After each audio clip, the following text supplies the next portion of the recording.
ஏங்க இன்னைக்கு ஒரு மாநிலத்தின் முதலமைச்சரை வந்து மாநிலங்களவை எம்பி ஆறீங்களா அப்படிங்கிற நிலவுக்கு ஆயிருக்கிறாங்க. அதை அவர் பெருமையாக வேற சொல்கிறாரு, நான் மாநிலங்களவை எம்பியாக விரும்புகிறேன் அப்படிங்கிறாரு.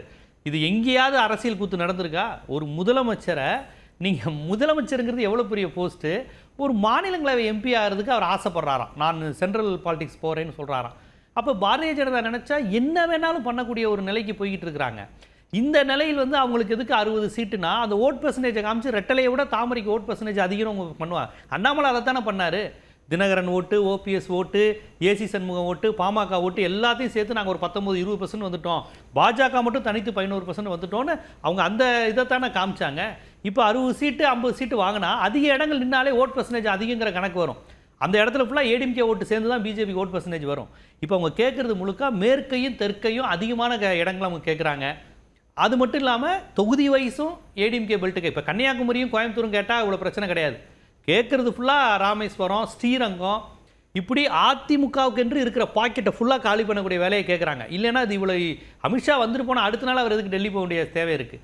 ஸோ இதில் எடப்பாடி பண்ணிட்டாலே அவருக்கு வெற்றி தான். அந்த கூட்டணி ஜெயிக்குது தோக்குதுங்கெல்லாம் செகண்டரிங்க.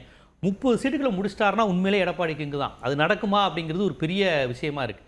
இப்போ வந்து ஏன்னா ஒரு திராவிட கட்சியை அந்த அளவுக்கு போவதை நான் விரும்பவே இல்லை. ஒரு 50 சீட்டு கொடுத்துட்டா அதுவே நமக்கு வந்து இதுதான்.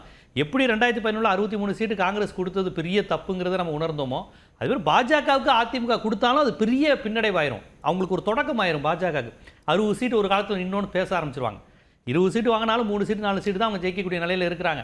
அதுவுமே பாருங்க அதிமுக பெட்டில் தான் ஜெயிப்பாங்க அவங்க. இப்போ 2011 காங்கிரஸ் 63 இடங்களை கொடுத்தாங்க. ஆனால் வெற்றி தோல்வியை மக்கள் தான் தீர்மானிக்கிறாங்க. காங்கிரஸ் படுதோல்வி அடைந்த பிறகு அவங்களுடைய கிராஃப் ஆட்டோமேட்டிக்காக 41க்கு வந்துடுது அடுத்த தேர்தலில். ஸோ இந்த முறை இருக்கக்கூடிய யதார்த்தத்தின் அடிப்படையில் கடந்த முறை மக்களவையுடைய ஓட் ஷேரை வச்சு அவங்க பேசுகிறாங்க. கூடுதல் இடங்கள் கொடுத்தா அது எப்படி அதிமுக பலவீனமாக கருதப்படும்? பாஜகவுக்கு வந்து இங்கே வளர்ந்துருக்குன்னு சொல்கிறதே ஒரு மித்துங்க. இங்கே அண்ணாமலை அவர்கள் பண்ணது பாஜக வளர்ச்சிலாம் இல்லை. இங்கே தமிழ்நாட்டில் பாஜக கொள்கையை சொல்லி அவங்களால வளரவே முடியாது. அவங்க பண்ணது வேலை எல்லாமே ஒரு லும்பன் ஆட்டிடியூடு தான். ஒரு கல்லறிகிற வேலையை செஞ்சு அண்ணாமலை ரசிகர் மன்ற மாதிரி ஒரு கான்செப்டை உருவாக்கி வச்சாங்க.